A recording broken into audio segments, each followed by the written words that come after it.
장애인 문화복지신문 제248호 제3면 기사입니다.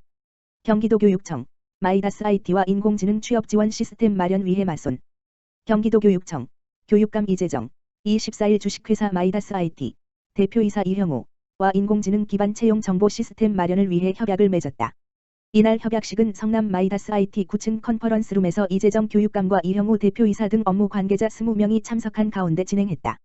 주식회사 마이다스 IT는 뇌신경 과학을 기반으로 인재의 내 외면 역량을 평가하는 인공지능 기반 채용 솔루션, 인에어를 개발했다. 이번 협약으로 두 기관은 도교육청 취업지원센터 두 곳의 인공지능 기반 채용 정보 지원 시설을 마련하고 인공지능을 활용한 비대면 면접 준비 등 채용 연계 프로그램을 운영하게 된다.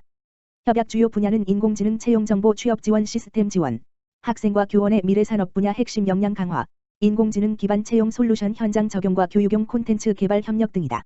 이 교육감은 이 자리에서 고졸자들에게 희망적인 미래를 만들어주는 것은 소중한 일이라며 이번 협약으로 특성화고 학생들이 고용시장 패러다임 변화에 대응하고 미래 산업 시대에 필요한 핵심 인재로 성장할 수 있길 바란다고 말했다. 마이다스 IT 이형우 대표이사는 특성화고 학생들이 대학에 진학하지 않아도 사회에 진출하는 데 어려움이 없고 자신의 역량을 충분히 발휘할 수 있는 세상이 되길 바란다고 말했다. 한편 도교육청 취업지원센터 두 곳은 수원정보과학고와 의정부공업고에 설치돼 있다. 고용노동부 2020 장애인 고용 촉진대회 개최. 고용노동부 장관 이재갑, 가주퇴하고 한국장애인고용공단 이사장 조종난 이 주관하는 2020 장애인 고용 촉진대회가 7월 16일 목 오후 2시 서울 JW 메리어트 호텔에서 열렸다.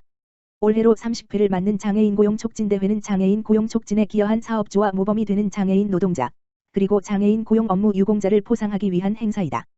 본래 매년 4월 장애인 고용 촉진 강조 기간에 개최됐으나 올해는 코로나19 확산으로 시기를 조정하여 7월 개최됐으며 장애인 고용 촉진 유공 수상자와 가족을 초대하되 코로나19 상황을 고려하여 생활 속 거리두기 지침을 준수하고 규모를 대폭 축소하여 진행했다. 올해 장애인 고용 촉진 대회에서는 장애인 고용 촉진 유공자 30명에게 철탑산업훈장, 산업보장 등 정부 포상 8점을 전수하고 고용노동부 장관 표창 22점을 수여했다.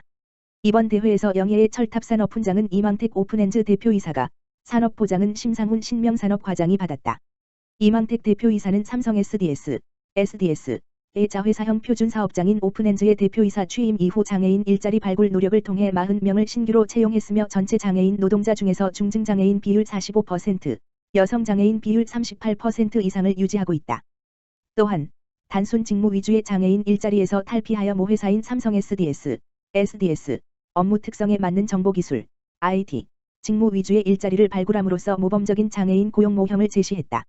결과, 정보기술, IT, 솔루션 소프트웨어 테스트 직군 67명, 정보보안 점검, 모니터링, 13명, 서비스 데스크 20명, 물류지원 22명 등 정보기술, IT, 직무의 장애인 노동자 122명이 근무하고 있으며 이는 전체 직원 중에 55%를 차지하고 있다.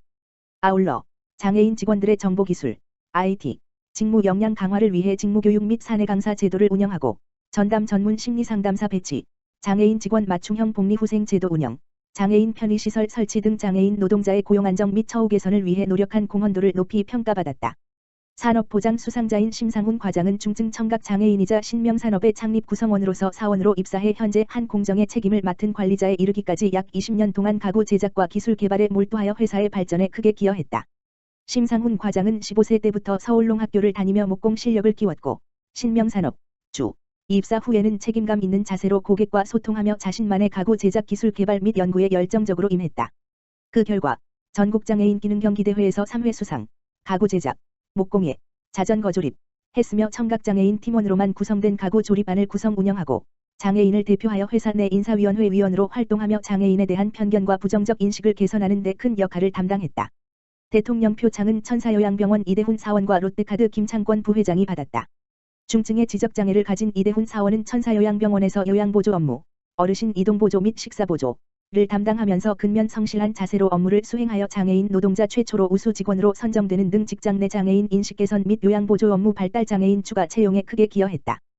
또한 광주광역시 장애인복지관 직업재활 자조모임 회장으로 활동하면서 주변의 중증장애인에게 상담을 제공하고 일상생활을 지원하는 등 뛰어난 봉사정신을 바탕으로 2018년에는 광주광역시 장애인복지관 협회장 표창을 받기도 했다.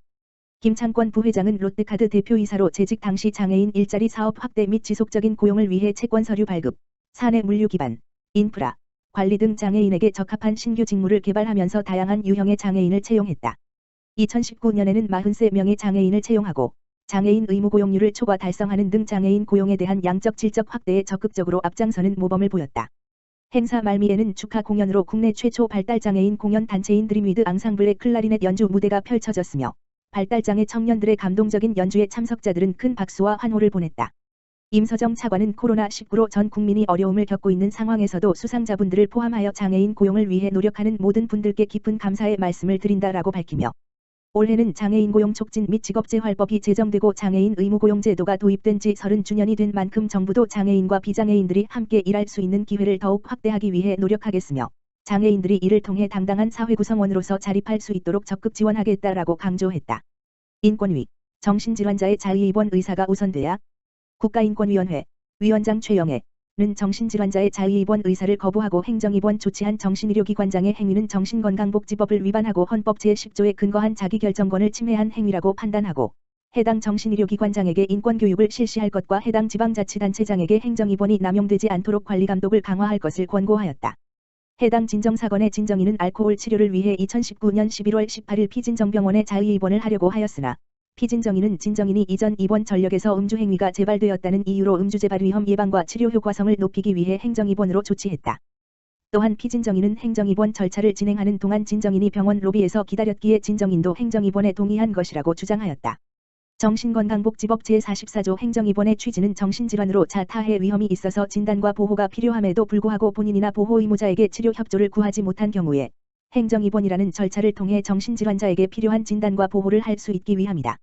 자의입원과 달리 행정입원은 자기 의사에 의한 퇴원이 불어되는 등 정신의료기관에서의 신체의 자유가 심각하게 제한되고 정신질환자의 다양한 사회활동을 제약하게 될 소지가 크다. 인권위 장애인차별시정위원회는 치료의사를 갖고 스스로 병원을 찾아온 사람에 대해 행정입원을 진행한 행위는 해당 법조항을 위반한 것은 아닐지라도 행정입원을 남용할 소지가 있다고 판단했다. 또한 피진정인은 진정인이 행정입원을 해야 한다는 설명을 들었음에도 피진정병원을 떠나지 않은 것을 행정입원에 동의한 것으로 해석하고 있는데 인권위 장애인차별시정위원회는 진정인이 119에 의해 호송되었고 피진정인도 진정인에 대한 치료가 필요하다고 인정한 점에서 진정인이 다른 병원으로 가기 어려울 정도의 건강 상태였을 것으로 추정되므로 진정인이 피진정병원에 장시간 머무른 행위만으로는 행정입원에 동의한 것으로 보기 어렵다고 보았다.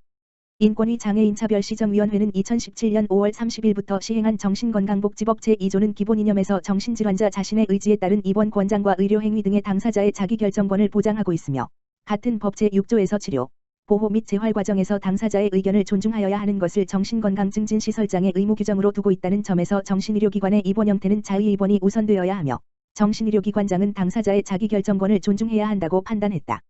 포티움, 장애인 국가대표 선수단 후원 대한장애인체육회, 회장 이명호는 포티움에서 장애인 국가대표 선수단을 위해 쿨링겔, 향균 마스크, 기능성 웨어 등 총 4,400만 원 상당의 물품을 후원한다고 밝혔다. 후원 전달식은 7월 14일 오후 2시 이천훈련원에서 대한장애인체육회 정진환 훈련원장, 포티움 엄성흠 대표, 양기관 임직원 등이 참석한 가운데 진행됐다. 그동안 포티움은 장애인 선수들을 위해 지속적인 후원을 이어왔으며 특히 이번 후원은 2020 도쿄 패럴림픽 대회 연기에 따른 장애인 국가대표 선수단 격려 및 경기력 향상에 도움을 주기 위해 마련됐다. 쿨링겔은 피부 온도를 낮춰줘 근육 통증을 완화하고 기능성 웨어는 선수들의 운동 효과를 극대화하도록 도와준다. 또한 코로나19가 유행하는 지금의 상황에서 선수단의 건강을 생각한 향균 마스크도 지원했다. 이천시 중리동 자원봉사단 사랑의 밑반찬 배달 봉사, 이천시 중리동 자원봉사단 단장 박순하 은 초복을 맞아 지난 13일에 특식으로 삼계탕 및 밑반찬을 배달하여 훈훈한 온정을 나눴다. 이날 자원봉사단은 관내 저소득층 독거노인 및 장애인 42명에게 삼계탕 재료와 오이소박이를 전달하였으며 봉사에 참여한 모든 봉사자는 대상자 가구 방문 시 마스크를 착용, 손소독을 실시하였다. 박순하 단장은 초복을 맞아 더위로 고생하는 어르신들에게 도움되고자 삼계탕을 준비했으며 어르신들이 삼계탕을 잘 드시고 무더운 여름을 무사히 잘 보냈으면 좋겠다라고 말했다. 반찬을 받은 어르신은 코로나19와 더위로 건강에 많이 걱정되었으나 보양식 덕분에 잘 견뎌낼 수 있을 것 같다면서 고마움을 표현했다. 코로나19 극복, 공공수어통역사 덕분에 문화체육관광부 장관 박양우, 이하문체부는 7월 13일 월 의료진과 함께 코로나19 극복을 위해 가장 애쓰고 있는 정부와 지자체 별표 사인 브리핑에 수어통역사에게 감사패를 증정했다. 함께하지 못한 공공수어통역사들에게는 감사 편지를 보낼 예정이다. 문체부는 작년 12월 2일부터 정부 브리핑에 수어통역을 지원하기 시작했고 지난 2월 4일부터는 코로나19 관련 정례 브리핑의 수어 통역을 지원하고 있다. 작년 12월부터 올해 6월 말까지 총 지원 건수가 435건, 그중 코로나19 관련 브리핑이 371건, 85% 해당에 이르렀다. 정부 브리핑에서 시작된 수어 통역은 지자체까지 확대되었고, 언론에서도 작은 별도 화면에 수어 통역사의 모습을 내보내는 것이 아닌 발표자와 수어 통역사가 한 화면 안에 함께 보이게 함으로써 농인들의 알 권리를 획기적으로 보장하고 수어에 대한 국민들의 인식을 개선했다. 박양우 장관은 외국의 농인들이 우리나라 브리핑의 수어 통역을 부러워한다고 들었다라며 코로나19의 세계적 대유행 속에서 K 방역의 선도적인 주체로서 수어 통역사 여러분의 더 큰 활약을 기대한다라고